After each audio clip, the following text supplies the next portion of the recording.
사람들은 대부분 병원 종사자들에게 아낌없는 신뢰를 보낸다. 이 중에서도 특히 헌신적인 백의의 천사인 간호사에 대한 신뢰는 남다르다. 하지만 일부 파렴치한 간호사들은 세인의 이런 믿음을 저버리고 엽기적인 살인 행각을 저지르기도 한다. 장기간의 엄격한 교육과정을 거친 간호사들이 자신들이 배운 지식을 환자의 목숨을 빼앗는 데 사용한다는 것은 정말 놀라운 일이 아닐 수 없다.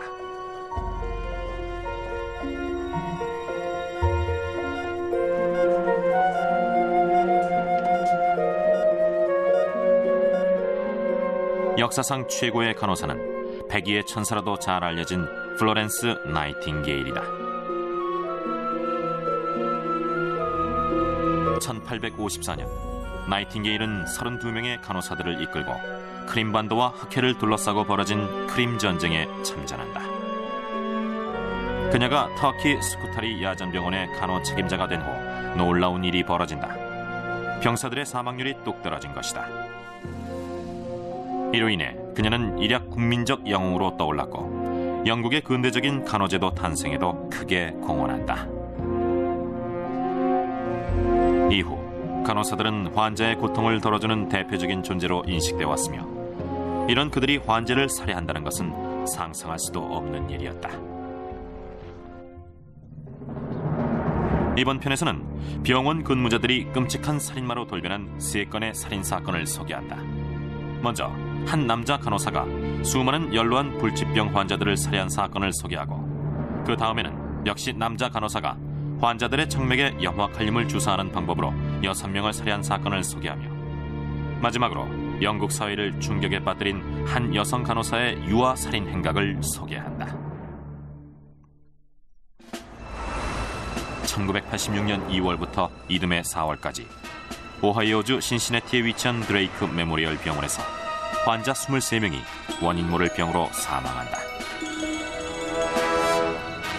이후 매장된 환자들의 일부 시신을 발굴해 조사한 결과 시신의 몸에서 청산가리와 비소 등 독극물이 검출됐다. 경찰은 35살의 도널드 하비 간호사가 적어도 자신의 환자들 중 한 명에게 독극물을 투여해 살해한 혐의를 잡고 그를 체포했다. 도널드 하비는 자신이 정신 이상 상태에서 이 일을 저질렀다며 무죄를 주장했지만 경찰은 이를 일축했다. 환자들의 사인은 치사량의 청산가리가 체내에 주입됐기 때문인 것으로 밝혀졌다.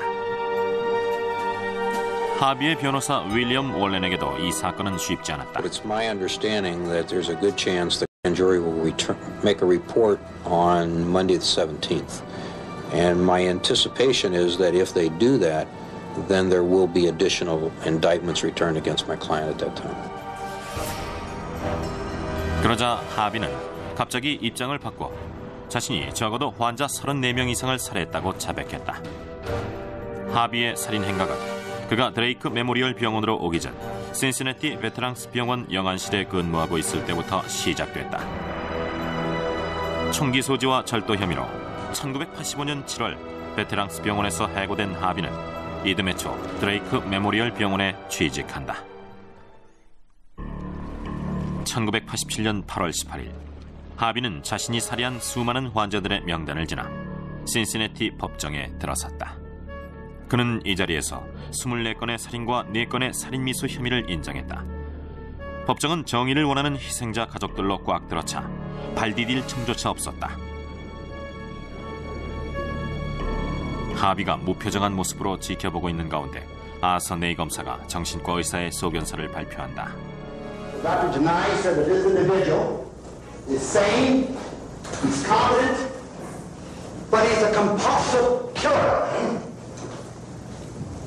Dr. Janai says that he builds up tension in his body, and to release that tension, he kills. 네이 검사는 하비가 2달에 1명꼴로 환자들을 질식시키거나 독살했다고 주장했다. 하지만 하비가 범행을 순순히 자백한다면 법정 최고형인 사형을 구형하지는 않을 것이라고 말했다.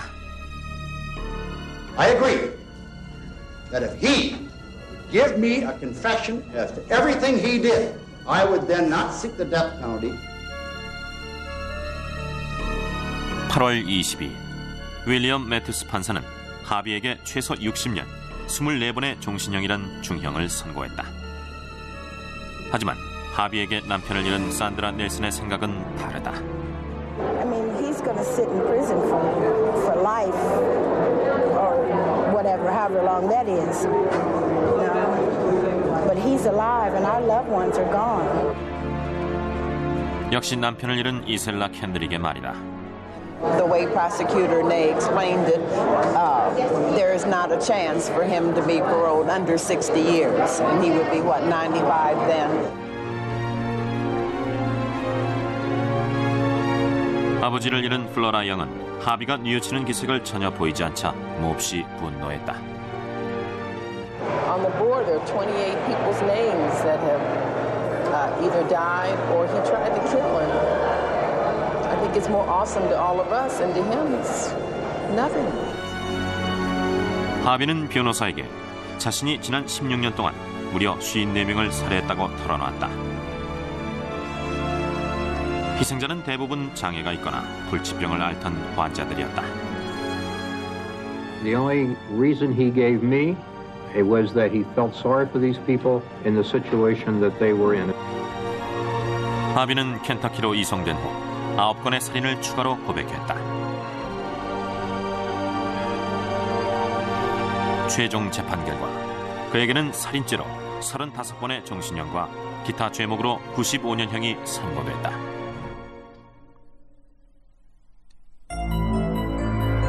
이로부터 약 10년이 흐른 후 간호사 한 명이 6명의 연로한 환자들에게 독극물을 주사해 살해한 혐의로 기소된다. 그가 살해한 환자는 이외에도 140명이나 더 된다는 소문이 돌기도 했다.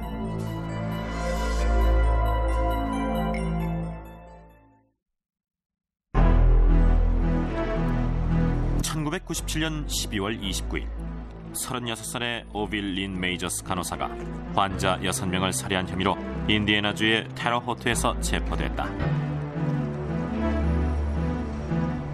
그의 범행 장소는 인디애나주 클린턴시에 위치한 버밀리언 카운티 병원이었다. 희생자 6명은 정맥에 염화칼륨 주사를 맞은 지 15초도 안 돼 모두 사망했다.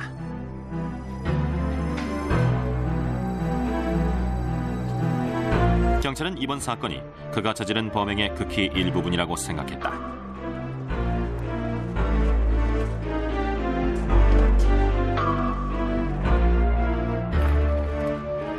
메이저스에게 사랑하는 아내를 잃은 존 로사의 말이다. They were running an assembly line of death at the Vermilion County Hospital. 메이저스가 이 병원에서 근무한 기간은 1993년 5월부터 1995년 3월까지. 이 기간 중 중환자실에 입원한 환자들의 사망률이 급격히 올라가자 병원 측이 경찰에 수사를 의뢰한다. 동료 간호사의 회고다. Every time I would go to lunch, I'd be called back because a patient would become unstable. 메이저스는 강력하게 결백을 주장했지만 병원에서 해고됐고 이어 주 간호국도 그의 면허를 취소한다. 그 후 메이저스는 꽃가게에 취직했다.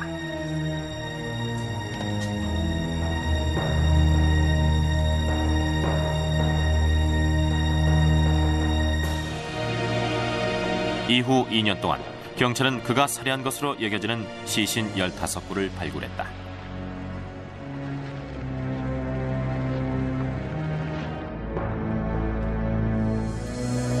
그린웰 검사는 이들의 죽음에 하나의 패턴이 있다는 것을 알게 된다.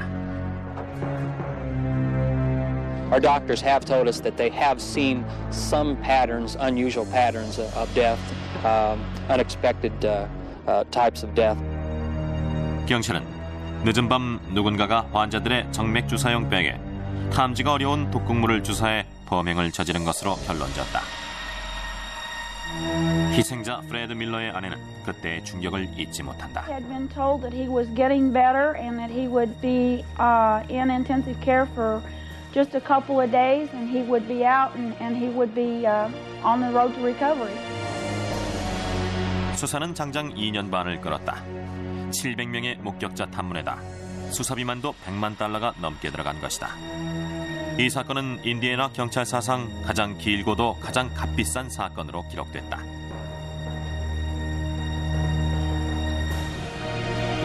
세 차례나 메이저스를 심문한 경찰은 그가 범인이란 심증을 붙인다. 하지만 그는 경찰의 집요한 추궁에 묵비권을 행사했다. I would never do anything to shorten anyone's life. I'm not God. I like life. I like people. I like caring for people. 메이저스는 그 후 골동품 가게의 주인이 됐다. 그에게서 이 골동품 가게를 인수한 새 주인은 가게 마루 밑바닥에서 주사기와 염화칼륨병을 발견했다. 경찰의 추궁을 받던 메이저스의 19살짜리 조카 제이슨 프라인스는 삼촌 메이저스가 자신의 배낭에 주사기와 독극물 병들을 가지고 다닌다고 실토했다. They were saying, like, you know he's guilty of murdering these people. I don't feel good about it. I feel, I hate to be dragged into it. 메이저스가 마침내 경찰에 체포된 것은 1997년 12월. 그는 경찰에 압송되는 순간에도 기자들에게 자신의 결백을 주장했다.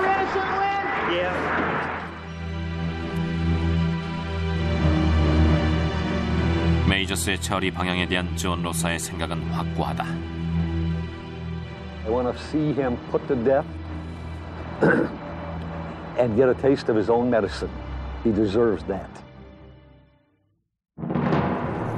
그의 재판은 범행이 일어났던 장소에서 멀리 떨어진 클레이 카운티에서 열렸다.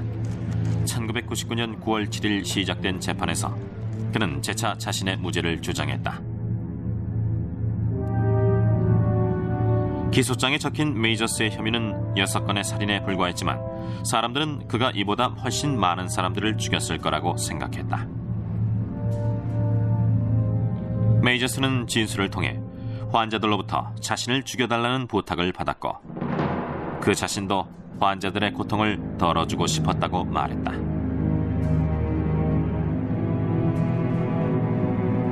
검사장인 니나 알렉산더의 말이다. I thought this man chose to play God. Why he chose to play God, I have no idea. 재판은 7주간 계속됐다. 배심원들이 토의에 들어간 시간, 희생자의 유가족들이 법원 바깥에 모여 판결을 기다렸다. 유가족들 대부분은 아직도 가족을 잃은 충격에서 벗어나지 못한 상태였다. 나흘 뒤 배심원 측은 메이저스에게 유죄를 인정해 그에게 360년형을 선고했다. 어네스트 이엘튼 판사는 판결을 읽으며 선을 행해야 할 간호사가 이처럼 끔찍한 범죄를 저지른 것은 그 무엇으로도 용서받지 못할 사악한 행위라고 못 박았다. 메이저스는 결국 인디애나에서 가장 많은 살인을 저지르고 교도소에 수감되는 신세가 됐다.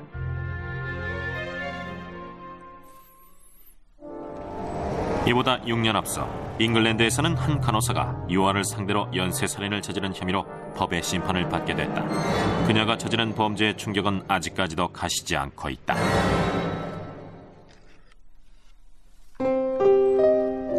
(1991년) 봄 잉글랜드의 그랜섬 병원에 입원 중이던 아기 26명과 어린이들이 연달아 혼수 상태에 빠졌다.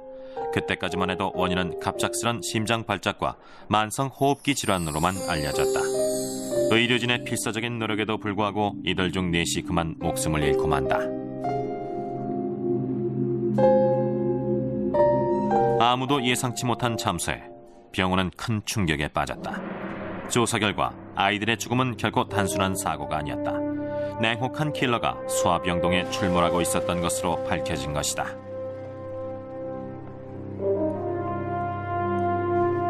(4월) 어느 날 찰스 리빙스턴 박사가 근무에 들어간 지 채 몇 분도 안 돼 최악의 응급사태가 일어났다. I rushed down to the treatment room in the ward and found that there was quite a state of chaos. As a baby had collapsed, there were nurses running around, and the junior doctors were putting up an intravenous drip on the baby. 한편 근처 노팅엄시에 위치한 퀸즈 메디컬 센터의 의료진도 고개를 갸우뚱거리고 있었다. 지역에서 가장 규모가 큰 이 병원에서 1년에 치료하는 아이 환자 4만 명 중 심장 발작 환자는 기껏해야 6명에 불과한데 1991년 봄에 규모가 가장 작은 그랜섬 병원 한 곳에서만 6명의 심장 발작 환자가 발생했기 때문이었다. 하지만 경찰이 본격 수사에 착수한 것은 4월 30일. 수사 책임자는 스튜어트 클립턴 형사였다. 얼마 못 가 23살의 베벌리 앨리시 유력한 용의자로 떠올랐다. 사고가 터질 때마다 수아병동에서 근무하고 있었던 간호사는 그녀가 유일했기 때문이다. 그녀는 체포된 뒤 살인죄로 기소됐다. 동료들의 충격은 이루 말할 수 없었다. I don't know what I thought really. It was something very difficult to come to terms with, and that you didn't almost want to believe it because it meant that somebody that you trusted to care for children in the same way that you did was actually intent on causing harm. 앨리스의 첫 법정 출두는 1991년 11월 2일 그랜섬에서 있었다. 법원에 도착한 그녀를 처음으로 맞이한 것은 성난 시민들이었다. 시민들은 그녀에게 온갖 역설과 야유를 퍼부었다. 앨리스는 또 희생자 부모들의 울분에 찬 목소리를 들어야 했다. 판사는 안전상의 이유로 그녀를 다시 유치장에 수감시켰다.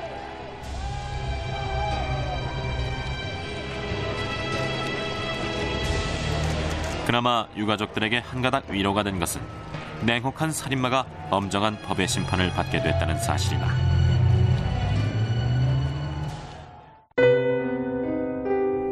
피터와 수 필립스 부부도 그랜섬 병원에 아이를 입원시켰다가 앨리스의 손에 아이를 잃은 부모 중 하나다.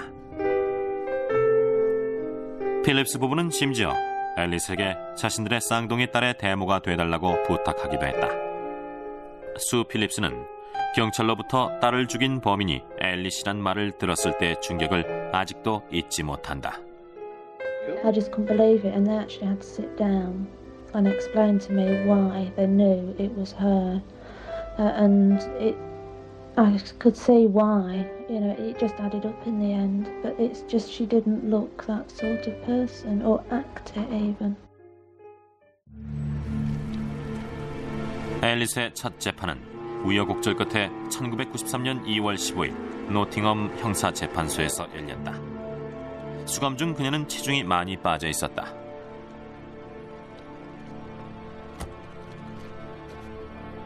그녀는 증언을 통해 그랜섬 병원에서 일어난 의문의 죽음과 질병은 대부분 자신과 관련이 있다고 털어놨다.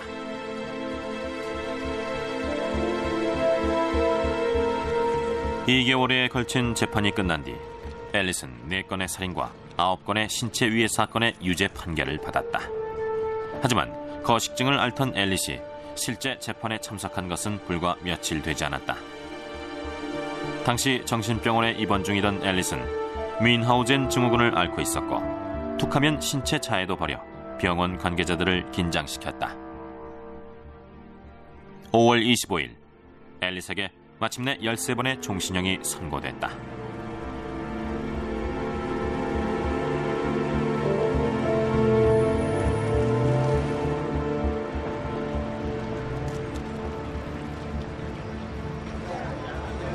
재판이 끝나자 희생자의 유가족들이 감정을 토로했다.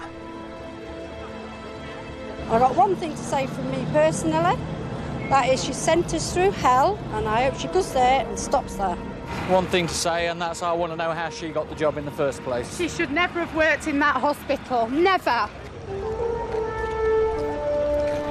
할로웨이 여자 교도소에서 짧은 기간을 복역한 앨리스는 다시 램튼 정신병원으로 이송돼 병원 측에서 마련한 특별 치료 프로그램을 받았다. 얼마 뒤 그녀는 4건의 살인 중 3건과 기타 6건의 경미한 사건에 대한 책임을 결국 인정했다. 그녀는 램튼 정신병원의 수감 중 깨진 유리를 먹거나 끓는 물을 자기 몸에 붓는 등 여러 차례 자해 행위를 벌이기도 했다. 앨리시 교도소에서 죄의 대가를 치르고 있는 와중에도 희생자 유가족들의 마음은 결코 편치 않다. Even though she got all them life sentences, she's had a life of Riley, if we're to believe everything we've seen in the papers and that. They should bring back the death sentence for people like that. 그랜섬 병원 당국은 유가족들이 받은 고통에 대해 깊이 사과했다. 하지만 아무리 진심이 깃든 사고라도 죽은 아이들을 되살릴 수는 없는 노릇이다. 플로렌스 나이팅게일 이후 사람들이 간호사들을 바라보는 시각은 언제나 믿음과 애정 그 자체였다. 하지만 도널드 하비는 이런 믿음을 저버리고 신시내티 병원의 수많은 환자들을 살해했다. 인디애나의 오빌 린 메이저스는 환자들의 고통을 덜어주기 위해서 범행을 저질렀다고 말했다. 또 베벌리 앨리시 유아들을 상대로 저지른 범죄는 잉글랜드 범죄 역사상 가장 끔찍한 사건으로 기록되고 있다.